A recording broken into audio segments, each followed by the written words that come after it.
Namaste and good evening, everyone. I, Ritika Gupta, Assistant Director at IMPRI, Impact and Policy Research Institute, Prabhav Evam Niti Anusandhan Sansthan, Nai Delhi, extend my heartiest welcome to you all to this hashtag Webpolicy Talk. Today, we are here for a special talk on the role of emerging technology in social and political maneuvering, challenges and solutions. This talk is part of the series, The State of Education hashtag Education Dialogue, which is organized by Center for ICT for Development at IMPRI. The speaker for today is Dr. Samuel Woolley.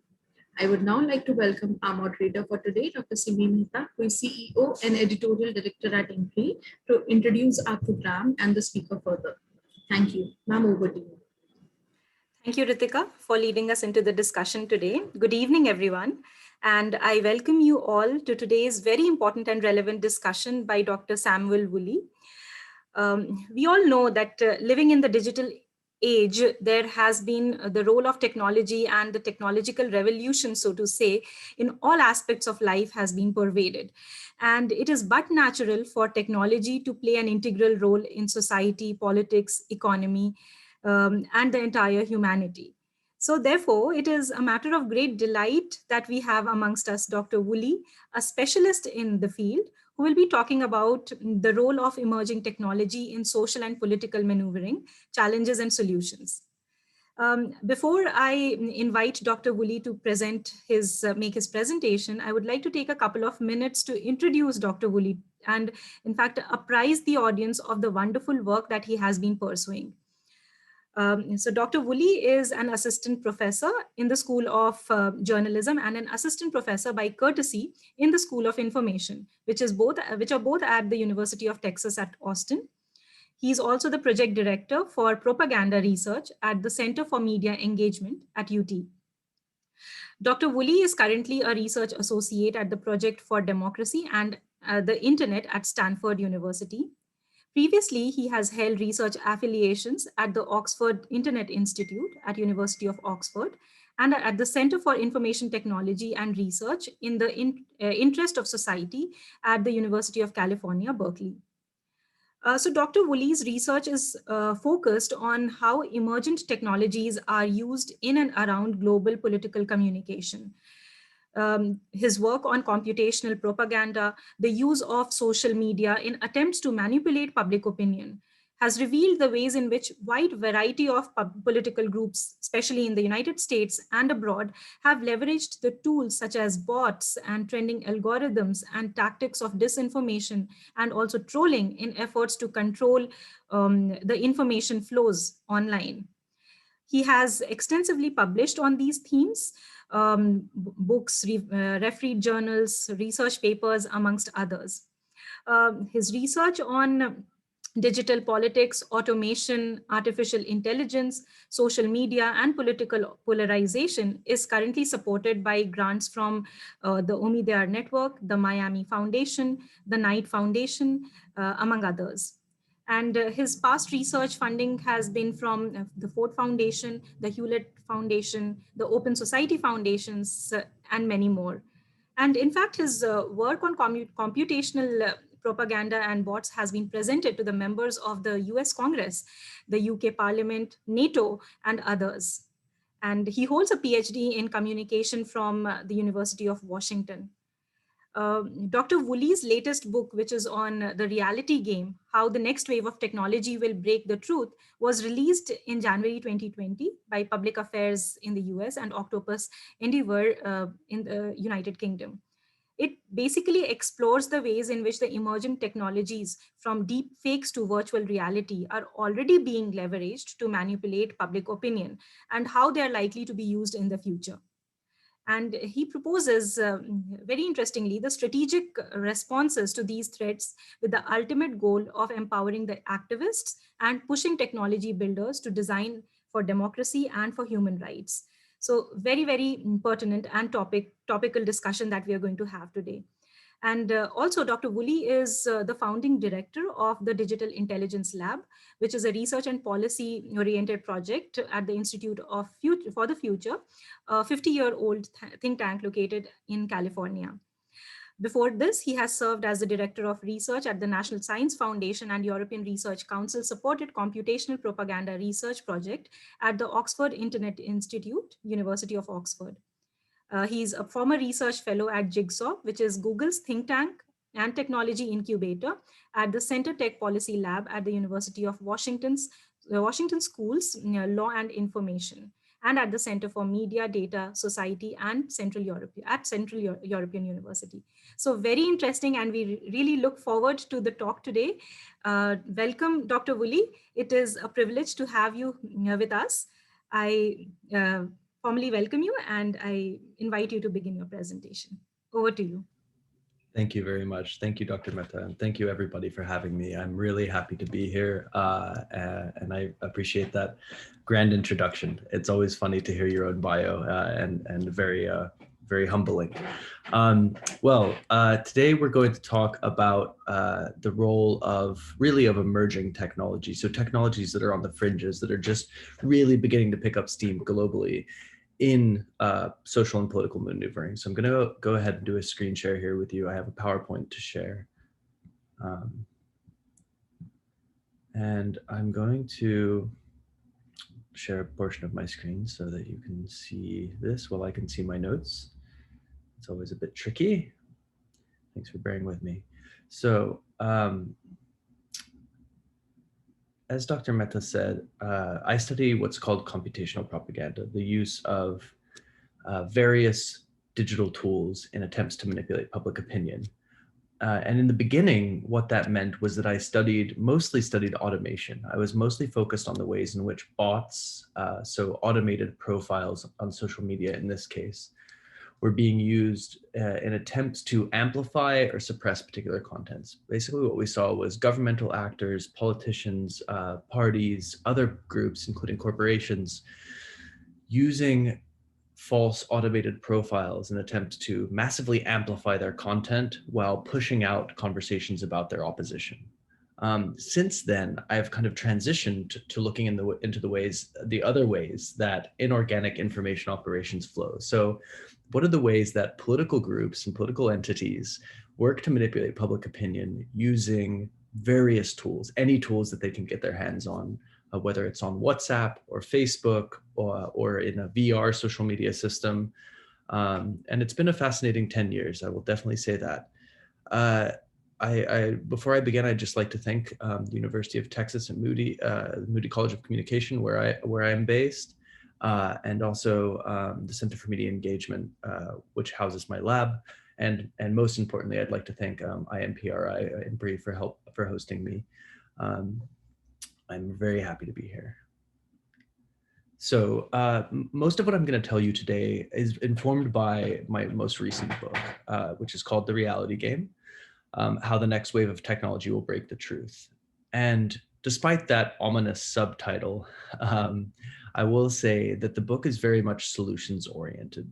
The book looks into the ways in which technologies at the edge, these emerging technologies, whether it's what we've been discussing in the last couple of years, deep fakes, or other elements of artificial intelligence and machine learning, also virtual reality, augmented reality, and extended reality more broadly, and also automated voice emulation systems that realistically mimic your people's voices. How these things can be used to manipulate public opinion. How can they realistically be deployed? How are they being deployed now? And how might they be deployed in the future, crucially? Because at this stage, it seems as if we've really been fighting yesterday's war a lot of the time. We've been thinking about, this is what happened in 2016, at least in the United States, or this is what happened several years ago, and this is how social media were used to manipulate public opinion, and we've been trying to figure that out. But suffice it to say that while we've been working on those problems that exist in the past, technologists and propagandists have been massively moving forward towards a new mode of manipulation. And so my real goal with this book was to figure out where the frontier of propaganda and political maneuvering is, and to discuss what the possibilities are in order for society to be able to get ahead of these problems and to think to the future rather than to think to the past. So this was very much inspired by my work at the Institute for the Future in Silicon Valley.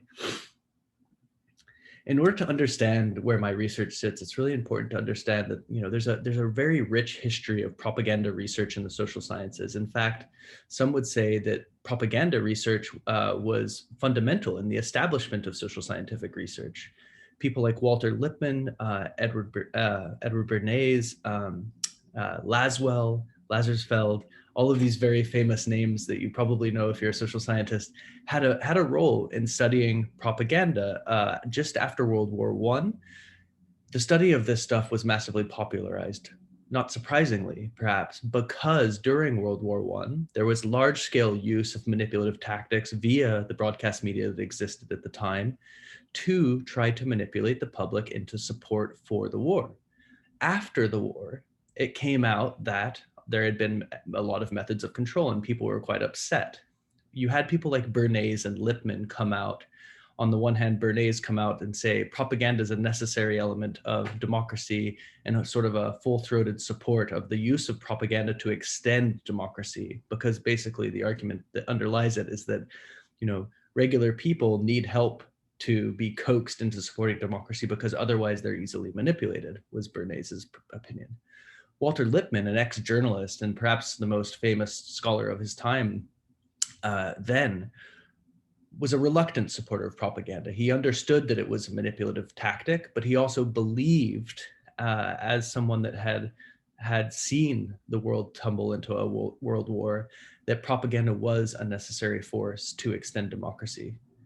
Later on, you had people like Jacques Ellul, the French philosopher, social scientist, come out and say that, in fact, propaganda is ubiquitous. It is a sociological force. Rather than sort of picking up the work that was almost, an extension of psychology or psychological research attempting to ascertain effects, Ellul said that everything around us is propaganda, and it's extended via our technological society. He was very much interested in the ways that technologies specifically, and also media, played a role in allowing propaganda to exist and allowing the dominant hegemonic power to be extended. Later on, you had Noam Chomsky, very famously Herman and Chomsky write Manufacturing Consent in the 1980s. And this book really extended and amended the work of Bernays, Lippmann, Ellul, and others.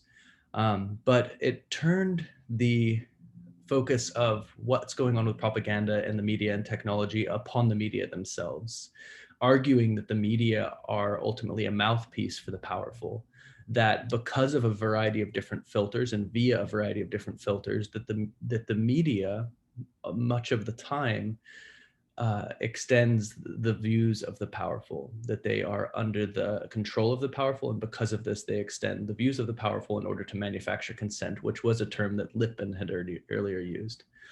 And so taken together, you have all of these scholars and social scientists from the humanities, philosophers, and political scientists alike, discussing this idea that propaganda tends to occur, at least in modern times, at the intersection of society and technology. That there is the use of communication-oriented tools to try to manipulate public opinion for the goals of those in power, or those that are able to use those tools, so those that have access. And those things remain true today. What I will say is that the social media era has massively changed the way that propaganda plays out.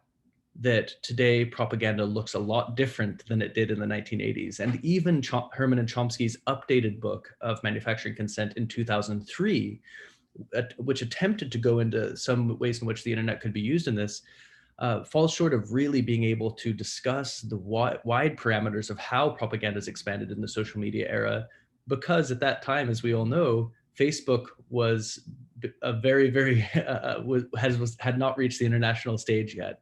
The biggest social media firm we had at that time was MySpace. We hadn't yet had Twitter and YouTube and these things. So what I talk about is computational propaganda, the ways in which automation and algorithms that underlie our social media systems are used in efforts to manipulate the populace, to control society, to control political conversations. And fundamentally, that's what computational propaganda is about. It's about elements of these systems, oftentimes hidden elements like algorithms and like computer code, that are leveraged in particular ways by particular groups in efforts to control others.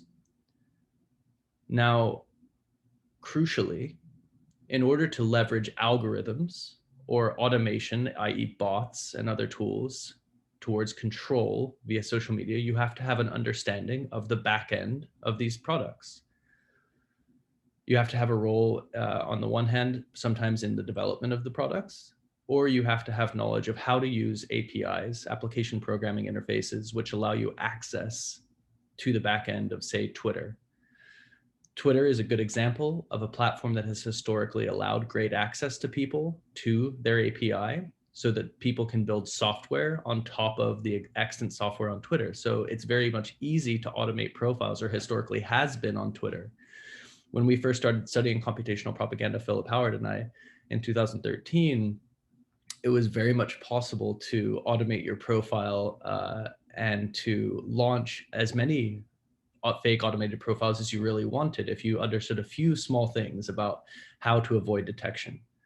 And at the time, what we saw, we were studying the Arab Spring in particular, and at the time what we saw was governments like the Syrian government and organizations like the Syrian Electronic Army using bots and automation to massively amplify their voices and to suppress the voices of the opposition through spam, really. It was a very heavy-handed attack. Basically, what they would do was co-opt hashtags that were being used by the opposition to organize and communicate on Twitter.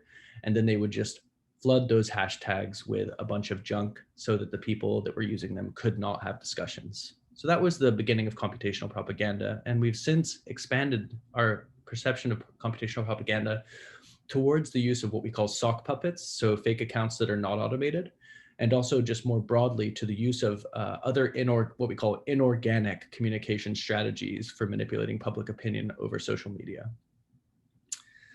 Since we put out the work on computational propaganda, there's also been more work on propaganda that extends these ideas by Bankler, Ferris, and Roberts from Harvard University. And Bankler, Ferris, and Roberts' book is quite brilliant in the sense that it ties the use of social media and the ways in which manipulation occurs these days to the broader network of other broadcast communication tools. It makes this argument that what happens on social media is intimately and intrinsically connected to the ways in which manipulation occurs via broadcast mediums. So what happens on Facebook is also tied here in the United States to Fox News. It's also tied to MSNBC. And we can't separate those things because they're very, very secular. And the argument that Bankler, Ferris, and Roberts make is that when something happens on social media, say a trend gets created, that trend is oftentimes reported by reporters. And reporters pick the story up, they tell that story, and then people decide that that is a reality. But what happens, they ask, when these trends can be manufactured? What happens when we know that political actors can manipulate the trends into their own means and ends? And this is a fascinating discussion of sort of what you might call, like, obviously there's this idea of the worm Ouroboros, the snake eating its own tail. It's this cycle where you can't figure out where the propaganda begins and ends. And it does great work reconnecting this idea of social media-based propaganda to the former types of propaganda that Chomsky and Herman and Chomsky discussed via the media. Ultimately, what it argues is that in the United States, at least, and this might be interesting to those of you in India, given recent elections and recent legislation, that there has been a one-sided move towards polarization, what they call affective polarization in the United States. And in the US, it's been on the right side, that the left and the center tend to omnivorously consume media from multiple different sources, and they tend to, this might be a bit of an overstatement, but mostly get along. They're not as polarized. But there has been an affective polarization on the American right to the extent that they have moved further and further to the right. and that they have become more and more siloed in the information that they intake. So they tend to go to the same sources over and over and over again. And this has a detrimental effect on the ways in which they spread propaganda between their communities, but also on and offline.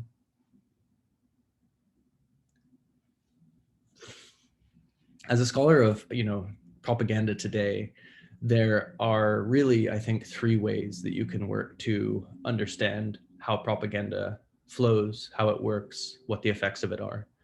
And this is drawn actually from a Twitter conversation from two of my colleagues, Dean Freelon at the University of North Carolina and Joe Luquito, who is now within my team in the propaganda lab at University of Texas. And I think this is important to show for anyone who's hoping to do work on disinformation or propaganda, because oftentimes we get a little bit lost in our attempts to do analysis of this space.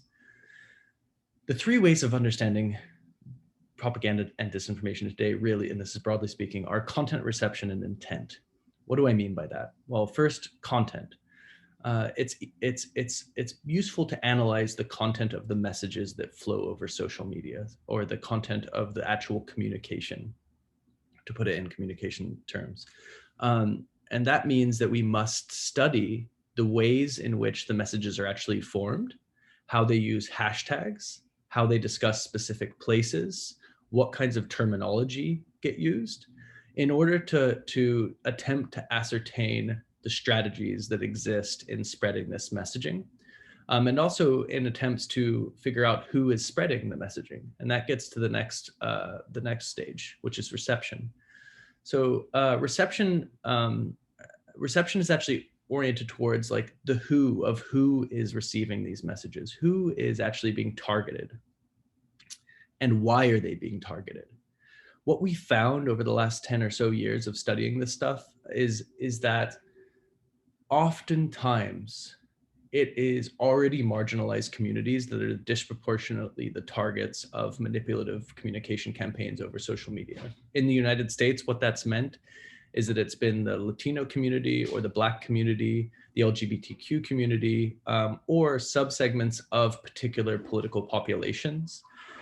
So oftentimes we see undue focus upon manipulation of segments of the right that are particularly influenceable by this kind of messaging. And so studying reception allows us to understand the different groups at the receiving end and why they are being targeted. And this is really, really crucial in order to help stop the effects of manipulative propaganda campaigns that are, for instance, very harassing or troll oriented. For instance, a lot of what we see is attacks against women across a lot of the countries that we've studied. And so studying reception and even talking to the people who are on the receiving end can be a very important way of understanding how this stuff works. Lastly, we have to study intent. And this is actually what I specialize in studying. Intent has to do with the people who make and build propaganda campaigns. So why are they making and building these campaigns? Who do they work for?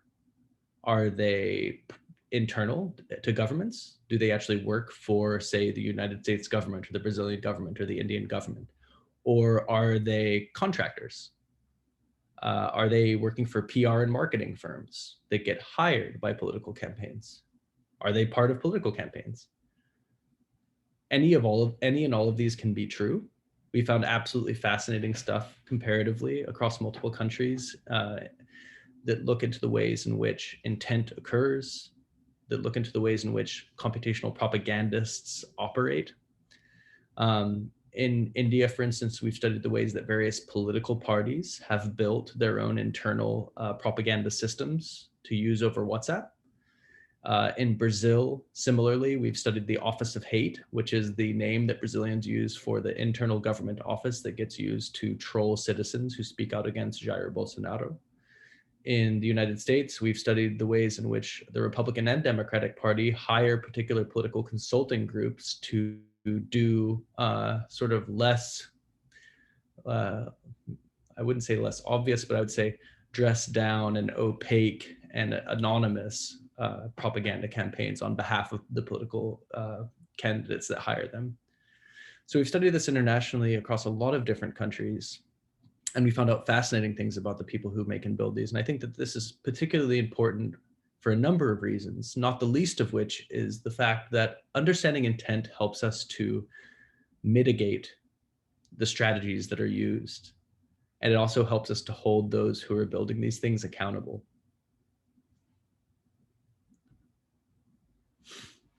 As I've studied propaganda, I've become more and more interested in, why there is a demand for deceit. Why do people want to be tricked? Do they want to be tricked? Why do people consume propaganda? Why do they consume conspiracy theory? Why has all this stuff become so popular? And so last year in January, with my colleague Katie Joseph, who's a senior researcher on my team, I wrote this paper called "The Demand for Deceit," with the National Endowment for Democracy in Washington, D.C. here. And we wanted to study, in particular, reception, but we wanted to also study intent. We wanted to study what the goal was in spreading propaganda, what the people who built these platforms and campaigns believed would happen when they built them, why they designed them the way they did, and then what actually happened when people intook the information. We came to several conclusions, and we used fairly basic psychological research to understand the initial occurrences that were happening. And so what we came to is that there were several cognitive drivers of the consumption, acceptance, and sharing of disinformation. These are the reasons why people actually shared it. And these are things that are going to be very familiar to anyone that's done basic psychological research. So for instance, belief perseverance effect is a passive driver, something that people don't think about, but that causes them to intake conspiracy theory and propaganda. And it's basically the continued influence of the initial conclusions that could be based on false information or novel information on someone's decision-making and their individual beliefs. So if you've already been exposed to something, if you already believe something, that belief is likely to persevere. Another active driver of why people consume conspiracy theory and propaganda is what's known as confirmation bias, which suggests that we already seek out information that is in agreement with our pre-existing beliefs. And so it's not necessarily that filter bubbles exist online, and the research is out on this, it's inconclusive, but it's that we already work to seek out information that agrees with what we believe. And so the social media systems, unless they're built in such a way that they force us to be omnivorous, say, intakers of the news, we will seek out what confirms our bias. And so these are just things that bear mentioning as we get into the next two case studies, if you will, because I want you to understand like the why of why people actually buy into this stuff and how it's actually effective. We have two major projects right now at the propaganda team at the University of Texas. The first is what we're calling the Encrypted Propaganda Project, and it's focused upon the use of encrypted messaging applications or encrypted messaging platforms like WhatsApp, like Signal, Telegram. Of course, these things have been around for quite a while. You probably wouldn't really call them emerging media, especially in a place like India or in Brazil. That being said, in many parts of the Western world, these applications are just beginning to be popularized. They're just beginning to become a popular route of communication, in part because of political events that are happening in these countries. So deplatforming, for instance, in the United States, wherein you see people on the far right being kicked off of mainstream platforms like Twitter and Facebook, they move to places like Telegram, which are more protected. They move to places like Signal and Parler. In fact, the New York Times has done great coverage of why this is occurring. And so what we wanted to do was study the ways in which propaganda flows in these spaces. And with support from the IMPRI network, we decided that we were going to do qualitative analysis of this because these spaces are encrypted, right? We can't get access to the quantitative data. Well, at least we can't get access ethically. And that's very much important to us. So we wanted to study intent and production. And we wanted to do so in 4 different countries. So over the last 2 years, we've done 50+ interviews in Brazil, India, Mexico, and the United States, primarily with the producers of propaganda campaigns. So in India, that's meant that we've talked to a lot of IT Yodas that work for the BJP and that work for other political parties. It's also meant that we've talked to political campaigns and political groups that work and specialize in digital campaigning. We've talked to marketing and PR firm experts, and we've gathered a lot of very interesting findings, which I'll get into in just a second. We've also done a content analysis of media reports. Our basic belief here is that when the media is able to pick up on manipulation campaigns in a particular region, they oftentimes give us a lot of leads towards who we should be talking to and who we should reach out to. So oftentimes this is a useful part of our attempt to reach out to the people who are behind these things. And through this, we've put together an exhaustive comparative data set, which is a case list across all of the countries that we're analyzing. For instance, in India, we have, I believe, around 100 cases of times when WhatsApp has been used during specific political events or specific social events in order to try to manipulate public opinion. And we discuss all the news articles that surround this, all of the key players involved, what the core portions or parts of this case might be. And it's been fascinating. It says 3 countries, but it should be 4. And the reason it says 3 is because we added Brazil later for a variety of reasons. We've also done a lot of open source intelligence work, including digital forensics of memes and viral content. Most of the times our open source intelligence work looks like attempts to track back who is behind a given campaign in order to contact them and speak to them, or in order to be able to say other interesting things about a given campaign. Some cursory findings on this project. We actually have a paper under submission for a journal right now. And if you're interested in this, you can also find our white paper at the Center for Media Engagement at University of Texas's website that details these findings in greater depth that was released last fall. We find that there are increasingly complex tactics for top-down political manipulation over closed messaging systems in India, Mexico, and the United States.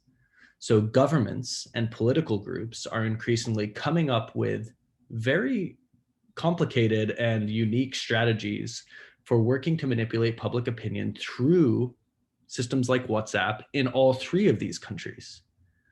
So we know, for instance, that WhatsApp plays a massive role in India. I'm not telling you anything that you don't know, but it's also true that in Mexico and the United States, that this platform is becoming a place where manipulation occurs. And that is worrying for a variety of different reasons, not the least of which is the fact that these spaces are encrypted, so they're very difficult for academics to study.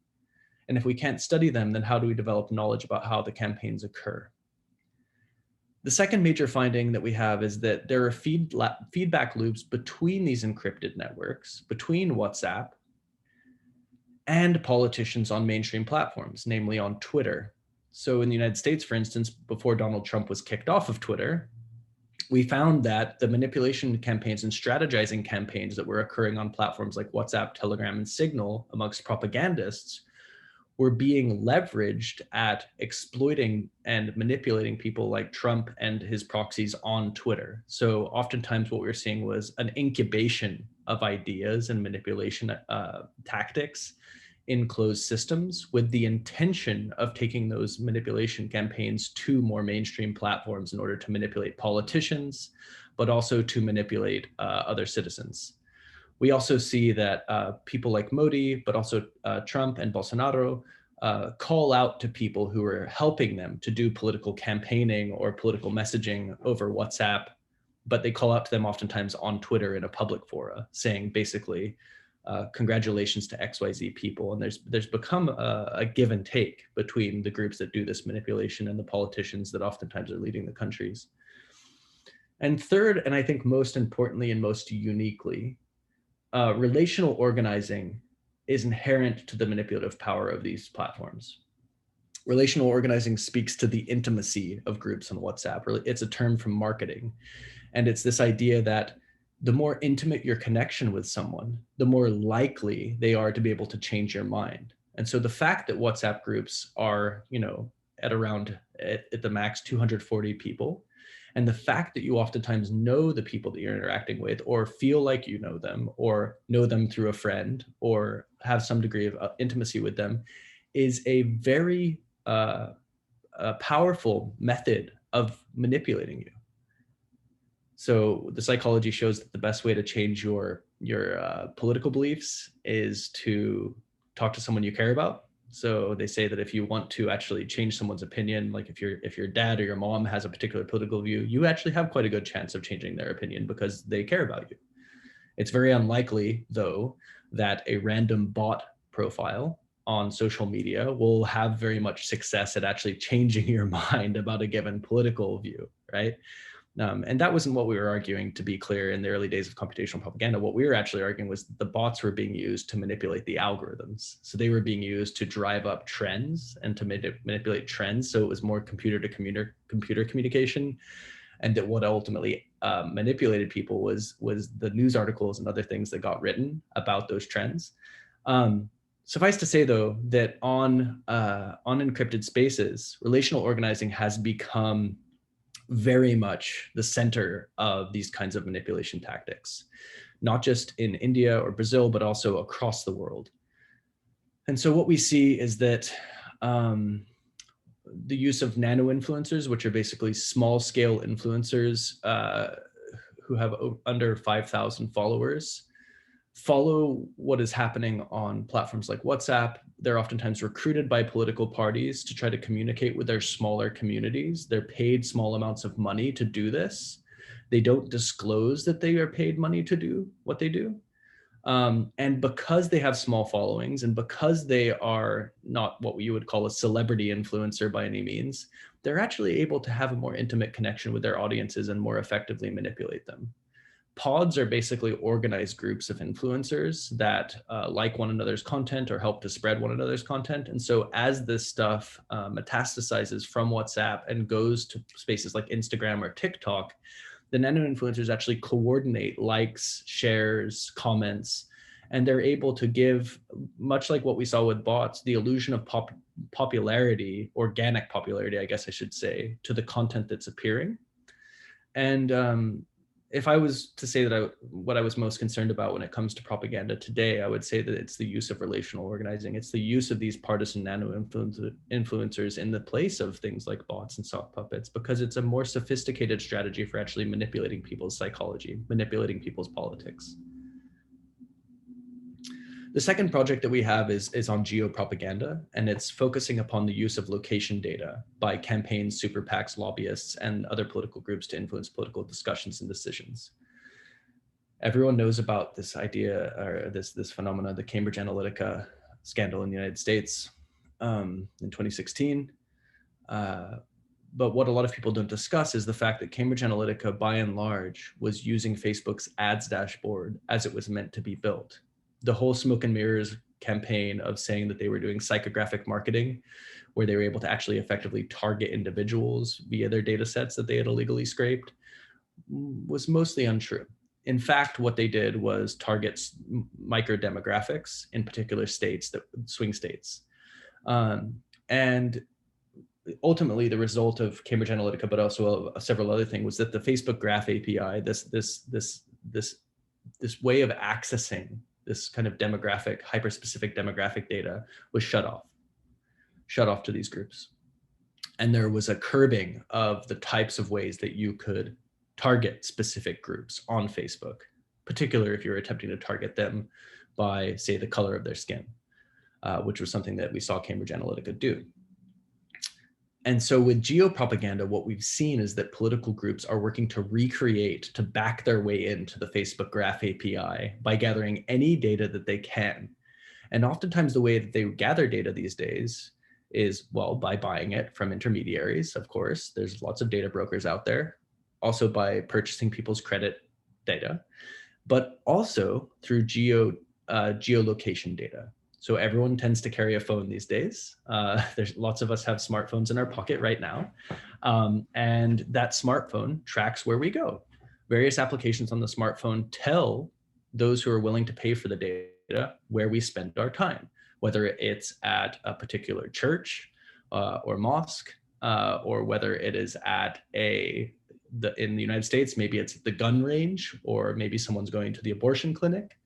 That is very powerful data for a political campaign to have their hands on. And so what we've attempted to start doing is studying the ways in which this data gets deployed for manipulation.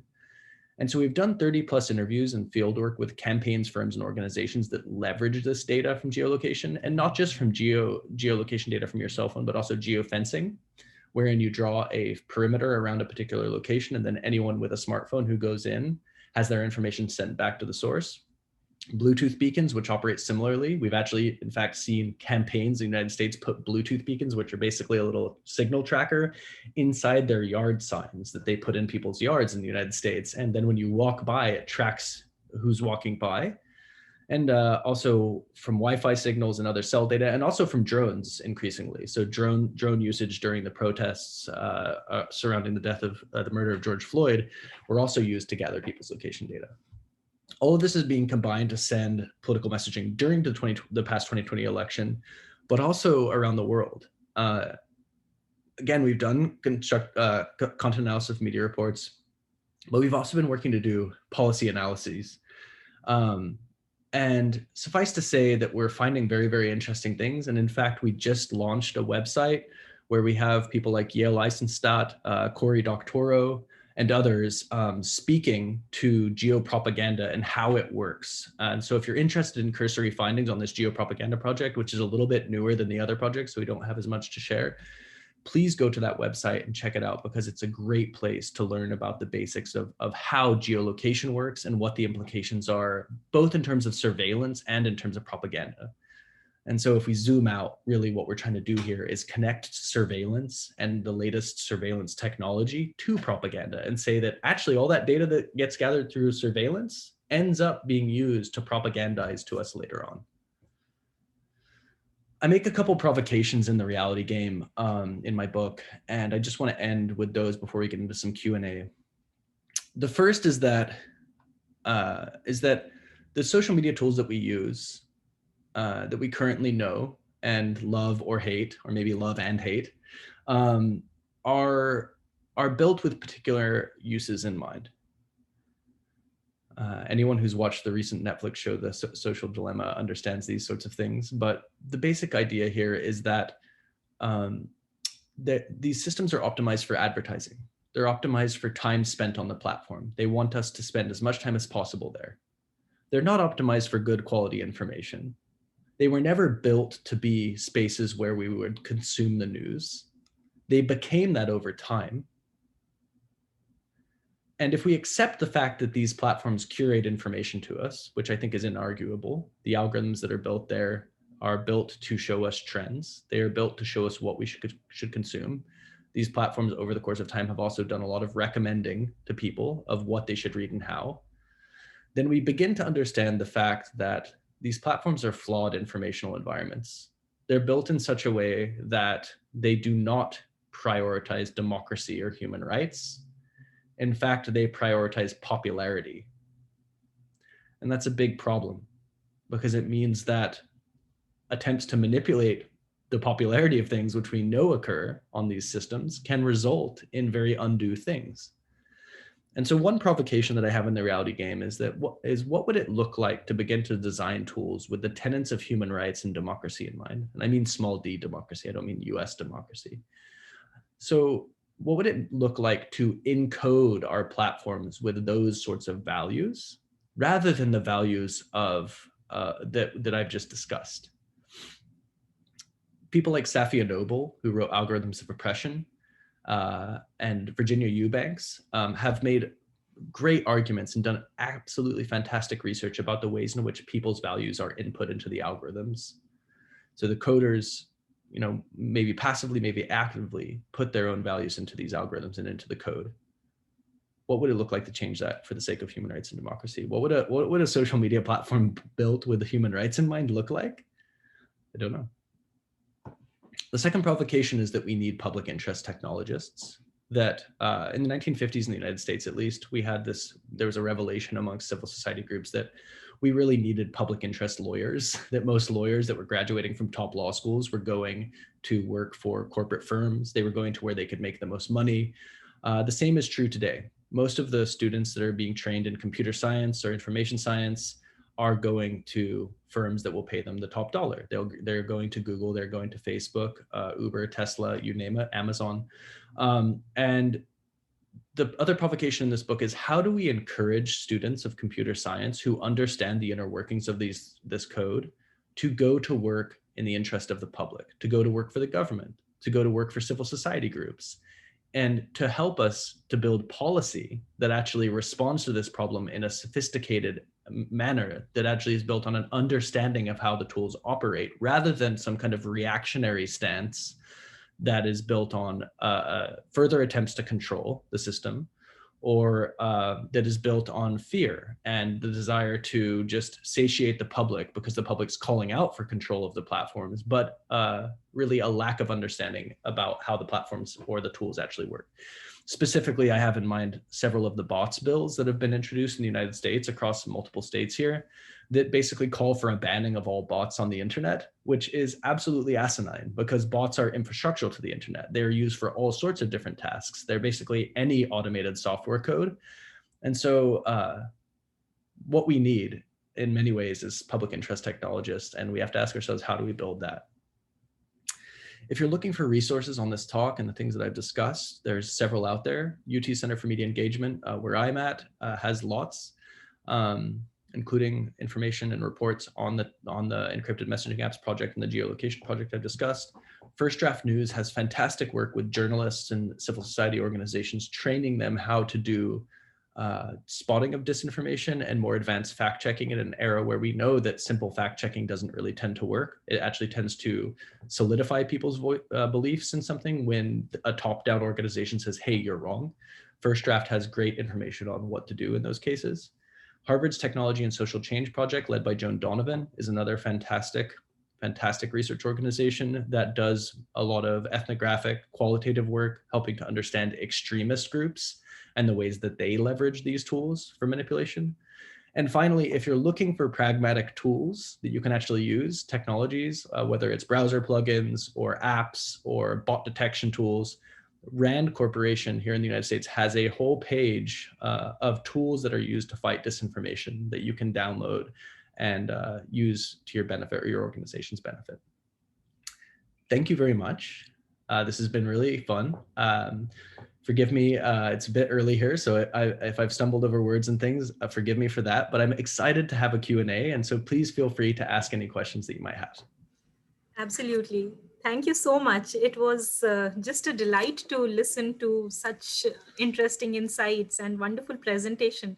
Thank you very much for that, Dr. Woolley. And so I'll just quickly share my remarks, and then we'll open it up for discussion. We also have a researcher with us at IMPRI, Ms. Kashish. She'd also like to make some points. What emerges from your views? I mean, I'm sorry, I got muted. I got muted. So what actually my thoughts are, what emerges from your works is a very, very powerful assessment of, the mind market. And this mind market is all up for grabs. And technology and social media, they have not lost any single inch of opportunity, which is then being exploited by the political actors, the political players, for their benefits. So very, very eye-opening insights that you have provided. And when we translate these into the political frameworks of different countries, I could take India as an example. And how the political actors can navigate through these various channels to achieve their political objectives. In all this process, certainly the noble objectives of truth, the defense of justice, the plurality, etc., all this respect for plurality, etc., it all becomes seriously compromised. Because as you were mentioning in your lecture also about the social media, use of social media in India's elections, certainly all political parties, all political actors, they have their social media team, or so-called the WhatsApp army, the social media army that they call. And they are very proud of it. And it's not something which is really hidden. It's all up there, out there, that you are hiring this particular agency, this particular firm who would really enable you to win the elections. So the propagation of propaganda is brilliantly maneuvered, I would say, right to the person at the top, from where the directions are coming, and going to the bottom, to the grassroots population, wherein in India, a lot of users of smartphones, of such technology, are quite new, and they are simply, they wonder, wow, what a device it is, or what a technology that they have at their hand. And certainly I feel that this is perhaps one of the reason that the whole idea of deceit comes into fruition, that they're having something which they haven't witnessed before, and they're able to communicate in real time with their leaders, who otherwise they are, when they are in their respective offices, they would not ideally engage with them. So this is an opportunity, this is some sort of an empowerment, I feel, which people feel, for even if it is for an ad hoc time, for a temporary time, that they feel that yes, they have this power within them, that they are equal, or whatever, not equal partners, but they are partners towards the realization of the goals of whichever side of the ideology that they support. So uh, very interesting. And and when you Simi, unmute yourself. sorry, I don't know what's wrong. Yeah. So you were talking about the privacy and encrypted applications, etc. You may have heard about the WhatsApp issue, which because of the privacy, it was not able to maintain or secure the privacy of the conversations of the people, of the users. A major chunk of population or users, they just moved to Signal and other platforms. So-called the secure platforms. Um, and such platforms, like they have a lot of exchanges that take place, like through WhatsApp, for example. Even banking services, customer care, travel agencies, etc., they're all there on WhatsApp for quicker communication. And so certainly I believe that there is a lot of data that is there at their disposal, and they can really monetize it, and monetization. And then I cannot comprehend what other use that these data can really bring for them, or how are they helping these companies, big companies.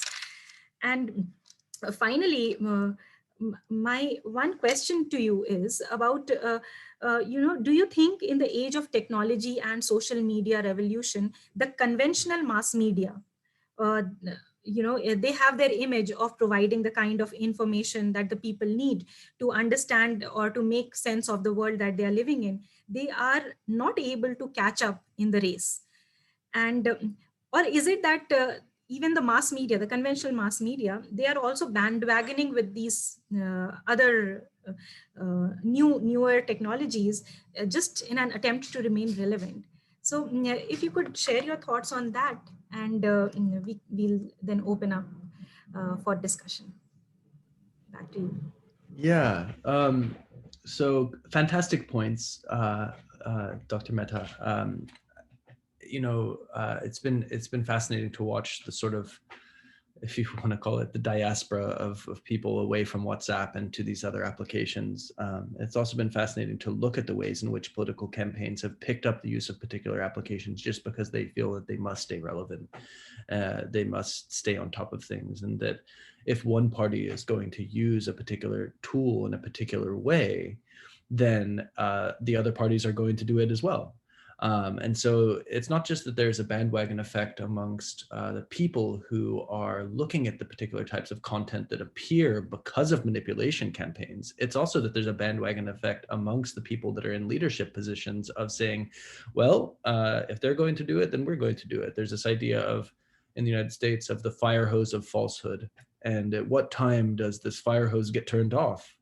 Simply, there is so much noise online at this stage when it comes to conversations about politics or about social events or about healthcare. I saw one of the questions in the Q&A is about health, about the coronavirus vaccine, that people don't know what to believe anymore. And so the same mechanism that allowed for almost anyone to become a quote unquote journalist online with Twitter has also allowed nearly anyone to become a witting or unwitting propagandist online. And so we have to figure out what we can do to preserve the informational environment and to input safeguards upon that environment that prevent this kind of misuse that leads to these sorts of bandwagon effects amongst a variety of different kinds of groups. Because what the premise of my next book, which is called Manufacturing Consensus, which builds on Herman and Chomsky's work, is this idea that consensus gets built through these applications, that there's this illusion of popular support for ideas because of these inorganic information manipulation efforts, whether it's through bots or sock puppets or nano influencers. It doesn't really matter. What matters is that when people see that something is popular, we know psychologically that that has an effect upon what they believe. We know it has an effect upon what they share. As one of the Q&A folks points out, people irresponsibly share content. If they see lots of other people are sharing it, they're much more willing to share it. We know that it's possible to amplify particular types of content online. And so, yes, there's an interesting connection to be had there. And this, yeah. Right. Thank you. Thank you for your response, Dr. Woolley.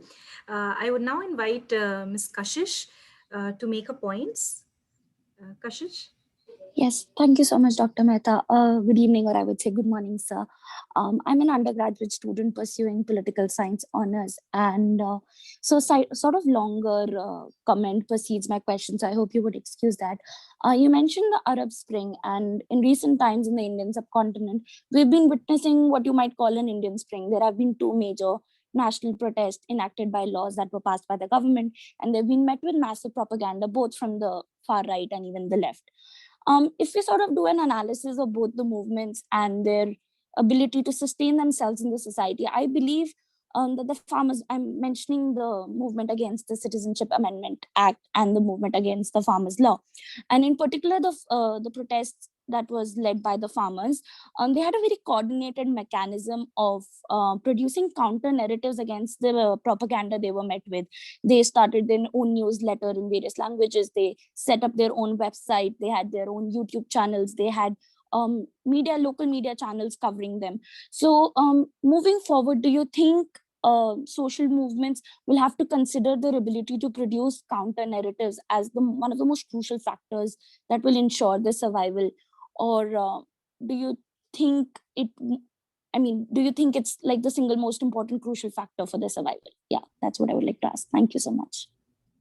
Thank you so much, Kashish. These are fantastic comments. Yes, I think content moderation is going to be extremely important, and we have to ask ourselves a question: where is this content moderation going to come from? We've seen Mark Zuckerberg and other tech leaders sit before the US Congress and make statements that artificial intelligence is going to be the savior of our problems as they currently exist.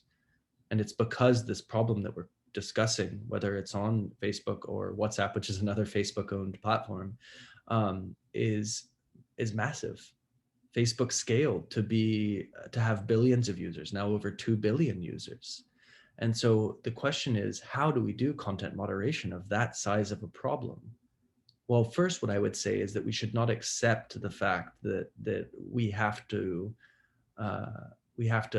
say that scale is our fault. I think that the companies themselves made these decisions of scale without thinking about the ramifications of how they would manage the content at that scale. But secondarily, I think we have to also ask how we can have cultural nuance when it comes to content moderation when these things are occurring at scale. And the social media companies themselves are having a lot of problems with figuring out how to build artificial intelligence platforms that actually understand cultural nuance. I mean, anyone that is a computer scientist will tell you that the first problem that you will encounter with building an AI system or a machine learning system is that these systems are not that great at getting nuance. cultural nuance is a big one, because that is varies so much even within a particular region or city. But you know, this isn't mentioning things like humor or sarcasm, which a computer algorithm has a really hard time understanding, because a lot of those are bound up in cultural references.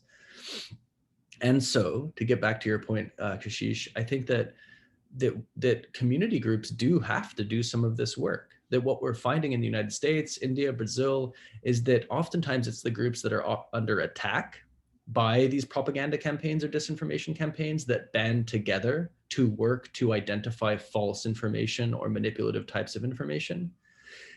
It's a good solution in the sense that these people understand the circumstance at hand, but it's an imperfect solution because a lot of times these groups are already underfunded, they're under-supported, and they don't have a lot of resources.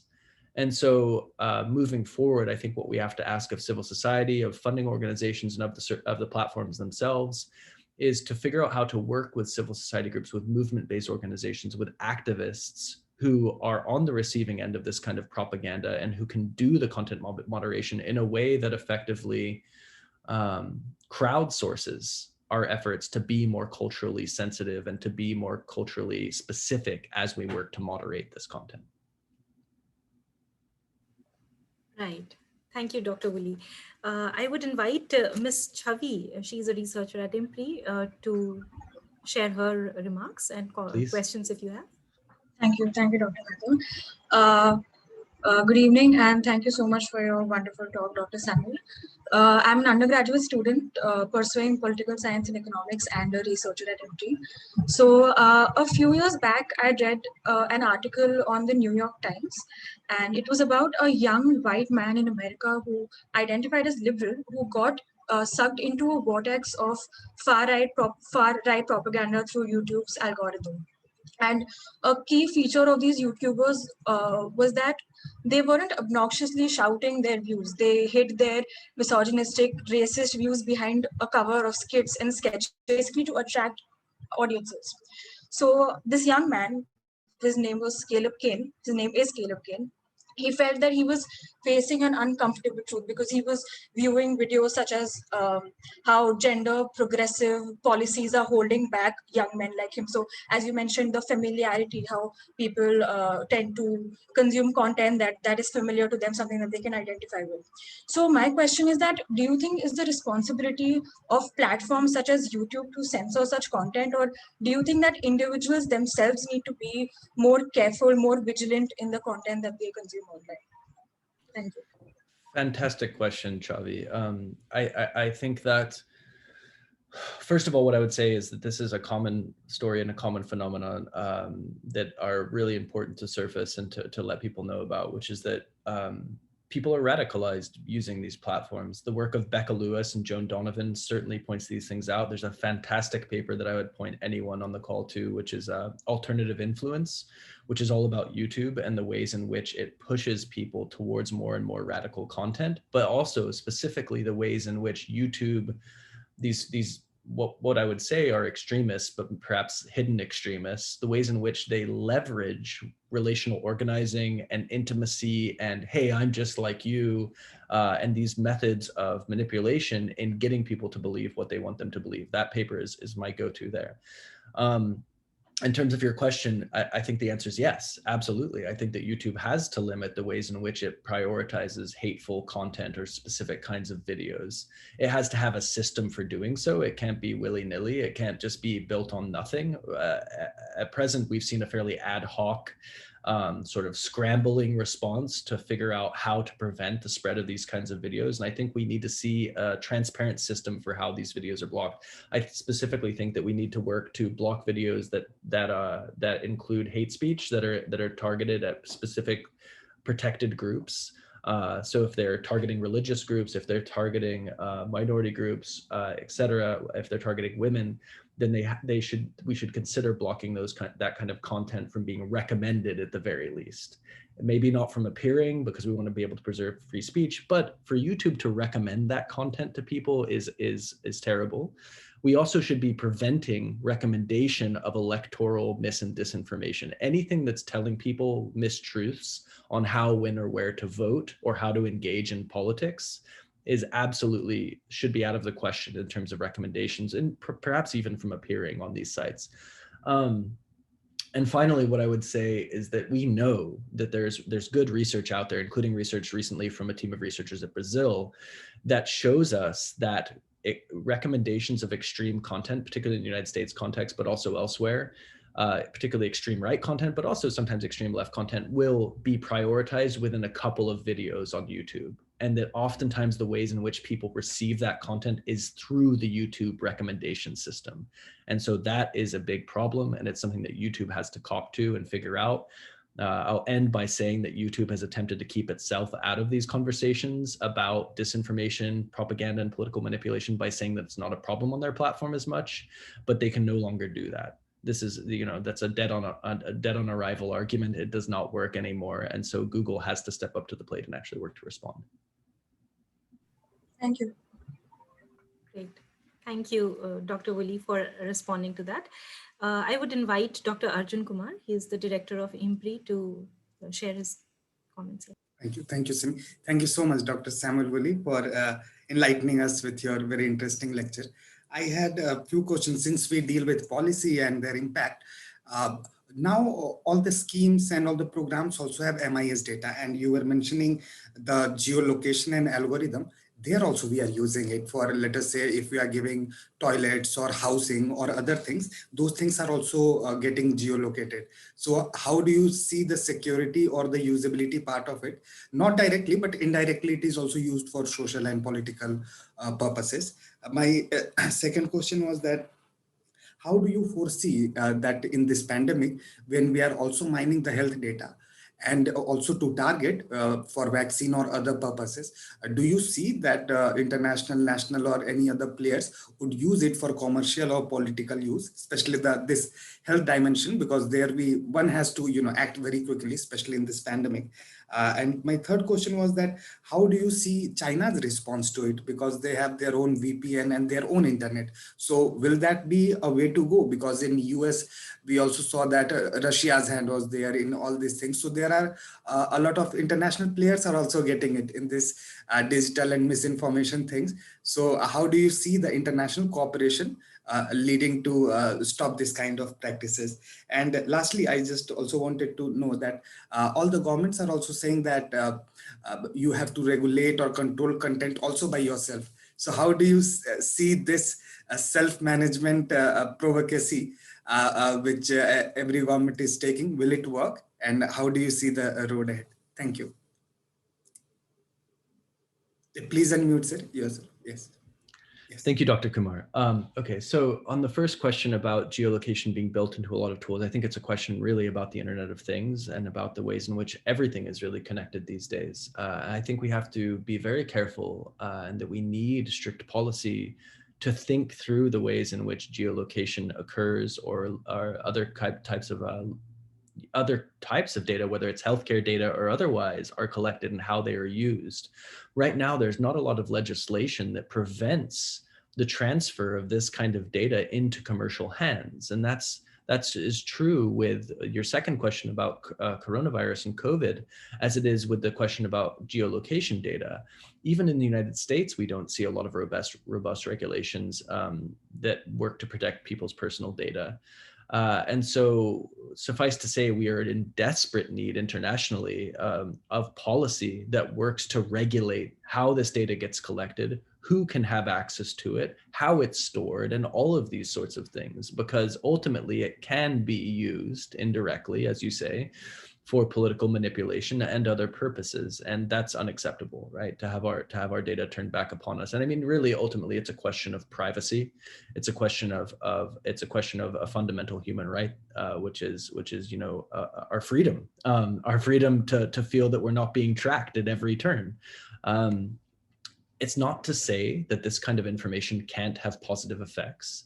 It's not to say that we shouldn't have contact tracing and that we can't use data for positive purposes. But it is to say that we have to have sensible regulation in order for people to trust these mechanisms. Otherwise, we'll just see the metastasization of conspiracy theory and people believing that all the information that's being collected on them, whether it's for a global pandemic or whether it's for a political campaign, will be used for the same sorts of ends because they don't know where it ultimately ends up. So I kind of think that gets to the second question in a way, although I would point you to an article that I wrote in Foreign Affairs with my colleague Katie Joseph back in May of last year, which is titled "COVID-19 Isn't the Only Threat to Privacy." And it's all about the ways in which geolocation data is tied internationally to this more broad-scale data collection effort during the COVID-19 pandemic, and the ways in which policy and regulation fall short and what we have to do to address that. Your third question about China. China's a unique case. China has its own systems for control that have existed since the internet was introduced in China. Shanti Calathil and Boaz wrote a fantastic paper in the early 2000s called "Open Networks, Closed Regimes," about the ways in which countries like China, but also Singapore and others, have worked to control their internet since the implementation of the internet. And so the Chinese case is very, very different from, say, for instance, the case in India or the cases in the United States. We have to understand that there are ranking systems that people use in China, social ranking, in order to track, their citizenship and their success as a citizen in China. There's multiple systems that exist, whether they're private systems or public systems, and that these systems are systems in which people are willingly inputting data to show that they're good citizens into these various systems, and that the end result will likely be that the government has a consolidated system that has a tremendous amount of information, not just on where people are going or what they're doing, but also on what they believe and what they believe to be truthful and popular. These systems are also combined with ways of tracking citizens' crimes. You have strikes in the systems, if you do very petty things that are minor infractions. And so what it ultimately results to or amounts to is a public is a permanent record for citizens in China, and that's very, very worrying. It's not just worrying internally, but it's also worrying externally, because we have to ask ourselves these questions: how will the same sorts of tools be deployed by China in other countries? And this is not to mention the fact that China has begun using propaganda to a greater degree abroad, whether it's in India or cross straits in Taiwan. We've seen it in Taiwan and Tibet for a number of years now, but also Hong Kong, but also in the United States, also in other countries that China has business interests in or geopolitical interests in. We've started to see China expanding its propaganda efforts. So if you want to understand how China does this work, the work of King, Penn, and Roberts, Gary King is at Harvard, Jennifer Penn's now at Stanford, and Molly Roberts is at UCSD. They've done fantastic work to understand the propaganda apparatuses exist inside of China, and I think we'll see a similar way of spreading this outside of China. I'm blanking on your fourth question. It was on self-regulation. How do you see that? Self-regulation. Yeah, I do believe that we need to train people in order to be able so I do believe that we need to train people to be able to spot this stuff. So some of the burden is upon users to do this work. That being said, I'm very wary of companies saying that this is a user-based issue only and that they don't have responsibility to help. I do think that the companies have to self-regulate. I do think that the companies have to do things to work to empower users, to work to protect their users, whether it's through design or otherwise. And so in sum, what I think is that we have to have a combination of both user-based fixes that are educationally oriented and more long-term. So we have to implement design literacy, media literacy, information literacy.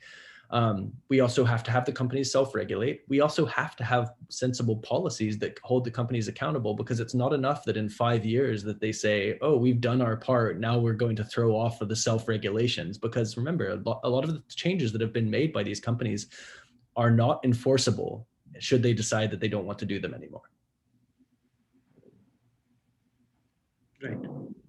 Thank you. Simi, over to you. Thank you. Thank you, Arjun, for sharing your questions. And certainly, when you talk about content regulation, there are other further ramifications as well, because there needs to be, in the name of content regulation, uh, things like moral policing also crop up. And this is specifically targeted against particular groups like women or even minority groups. So the possible fallouts can be massive. And also about when you were referring to the rand document on security, privacy, etc., I would like to ask you about your views on what security, privacy, and civil rights protection should be ensured or should be put in place to ensure that the appropriate and sustainable application of these technologies are there in law enforcement, and how much can we really totally rely upon these in terms of law enforcement. And so you have mostly covered most of the questions from the chat box as well. You've covered the China question, and also about the content regulation. There is a question by Ishika Chaudhary. She says that, sir, with increasing deep fakes and fake news, I want to ask you how we can increase awareness among the people, because this is the crux, that how we are going to save ourselves or how we are going to see the way forward. So if you could respond to these. Yeah, when it comes to law enforcement's use of these kinds of technologies, and when it comes to policing, I think that we have to continue to ask some very, very serious questions about the kinds of technologies that law enforcement has access to and the ways in which these technologies get deployed. I recently, Joel Carter, who's one of the researchers on my team, along with Justin Hendricks, who oversees Tech Policy Press, which is a new entity here in the United States doing fantastic work, wrote a piece called about an NYPD. And the NYPD, New York Police Department, recently had to disclose the types of surveillance technologies that they were using on citizens. And the conclusion that we came to is that the disclosure raised a lot more questions than it did answers, and it made us very concerned, because there was a lot of obfuscation of why a lot of the people working to track and surveil citizens in the city of New York, but on a broader scale, citizens of the world, citizens of the United States, citizens of India, depending on the law enforcement group, is that they use these tools really with impunity at the moment. That in Europe there are some laws that exist on the books, and a few other countries around the world have some laws, but that right now, because of a lack of understanding, there is a lack of oversight of the ways in which the kinds of data that we're discussing fall into the hands of law enforcement, or may be used for the purposes of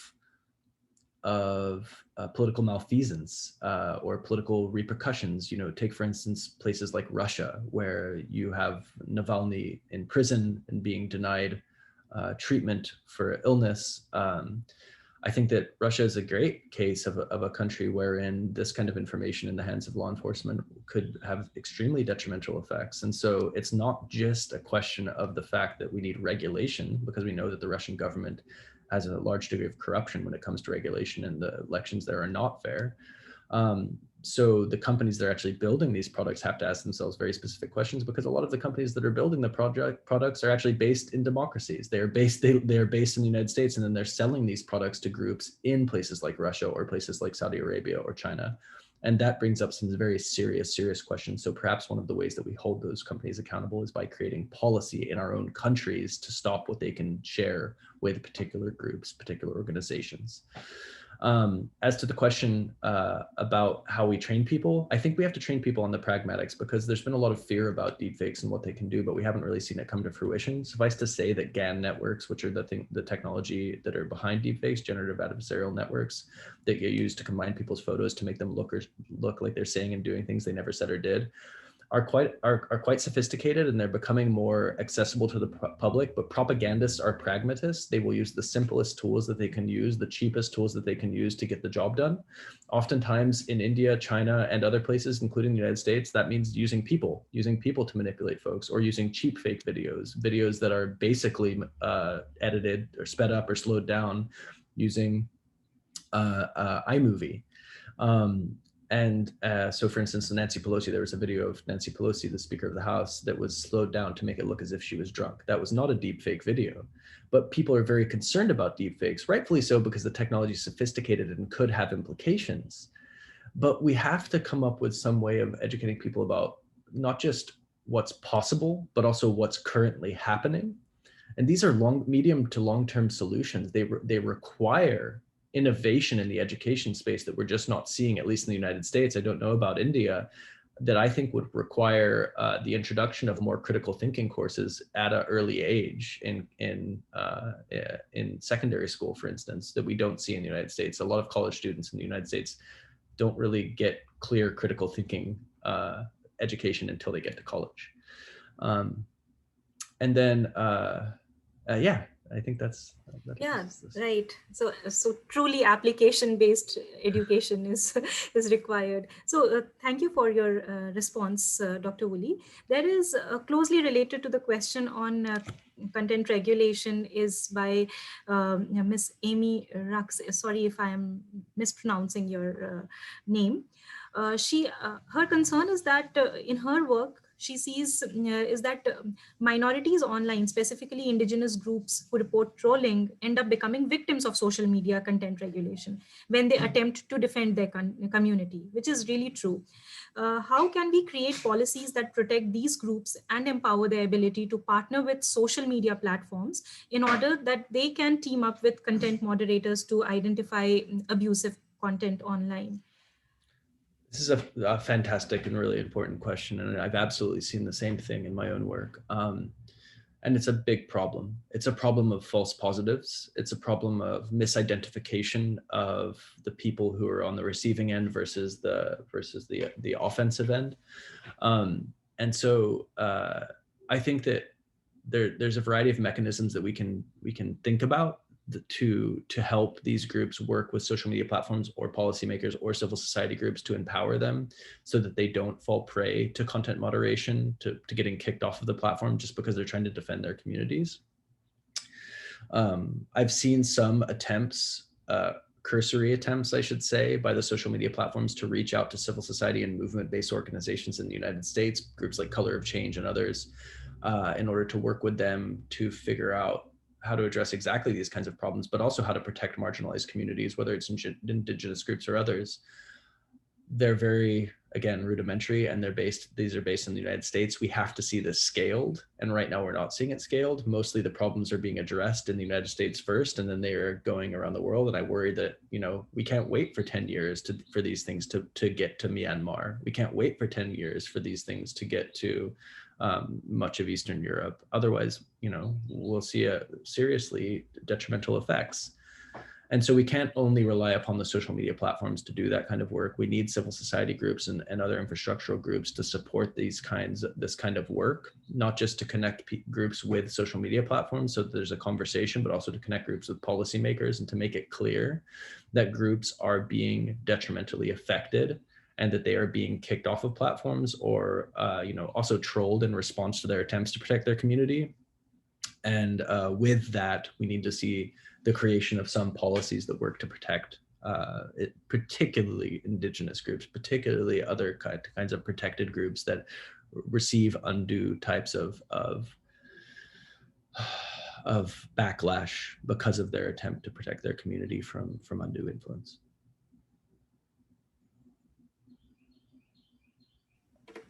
Right. Thank you, Dr. Woolley.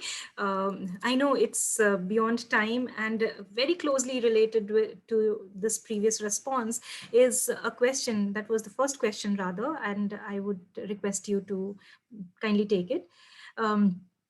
Giving an example of social maneuvering in India, the Muslim population in India has been targeted during the spread of the first wave of pandemic, that they have been responsible for the spread.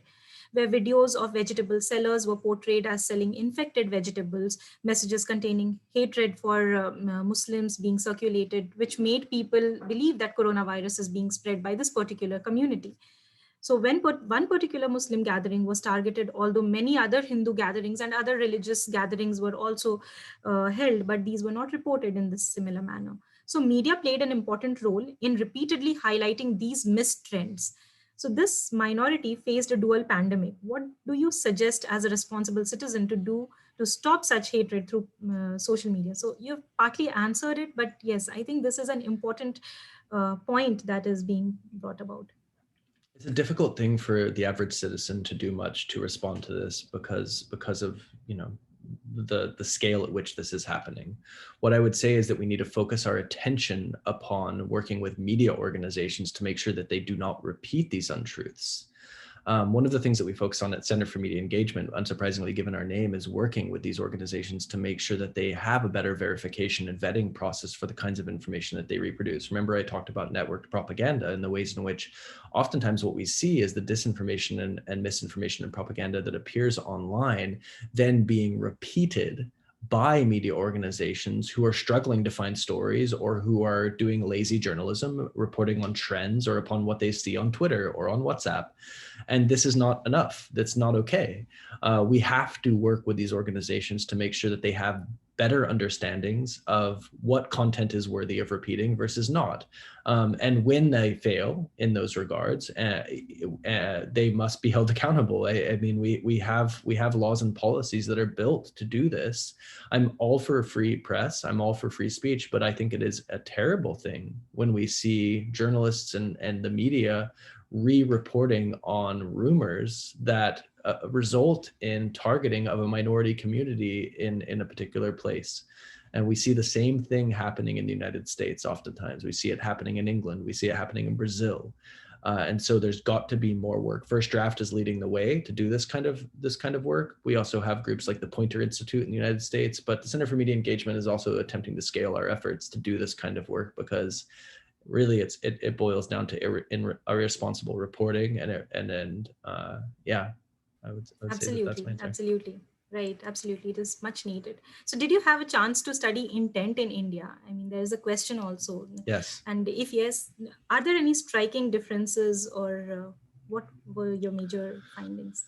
The striking difference to me is that in party, whether it's BJP or other parties in India, that there is a in-house kind of networked effort to build quite sophisticated propaganda arms of given parties, that they have scaled this to create the IT warriors that I mentioned earlier, but also these social media groups that are on a regional level. Oftentimes the content comes from the top down. So the party or the party leader will or the party leader's proxies will create the content and spread it to people across multiple regions in India. Or multiple cities. And then there will be a smaller scale effort to do the kind of relational organizing that I'm discussing in a very sophisticated manner. India's propaganda apparatus on WhatsApp, it looks unlike anything I've ever seen. I haven't been able to go in person, but we've done a number of different interviews with people that produce this stuff. And as Dr. Mehta said, they're very proud of their work because they view themselves doing the important work of the parties that they support. And they've showed us, you know, their apparatuses. They have racked cell phones. So some of them will have 50,000 smartphones connected to WhatsApp that are built basically to spread messaging in particular WhatsApp groups with particular intentions. It could be attacking their opposition party. A lot of times it could be extolling the massive virtues of their own party or their own leaders. And so India has a lot of work to do to figure out how to build more protections into WhatsApp and other arenas. Yes, it's true that WhatsApp shares metadata in a way that maybe Signal or other organizations don't. Perhaps the way of combating this lies in that metadata. It also lies in some kind of serious regulation, because right now what we see happening in India is very, very unfettered. Right, and the objective is for either ridiculing or for creating, or frightening the other person. So yeah. This is proudly proclaimed. And yes, thank you so much. With this, I would like to call it a day. And unless you'd like to make some final points. Okay, great. So thank you. Thank you so much, Dr. Samuel Woolley. It has been a delight to, yes, there is a comment for your enriching points. That was what I was wanting to say, for your enriching points and comprehensive presentation. And all your points and suggestions are very well articulated. I totally second that. And thank you for being so generous with your time early in the morning and for brilliantly addressing all the questions. It was really wonderful being a witness to your wonderful presentation and the work that you are doing, and also in conversation with you. It was a real delight. And I hope that we can continue this engagement further. And I really wish you all a very good day. Thank you for the audience for the question. Even on Facebook Live, we are seeing a lot of participation. And on behalf of the Center for ICT for Development at IMPRI, I would like to formally propose the vote of thanks. Thank you so much, and I wish you a good day. Thank you very much. And thank you everyone at IMPRI. Bye-bye. Thank you so much, Dr. Samuel. Yes. Thank Have a you. nice Bye-bye.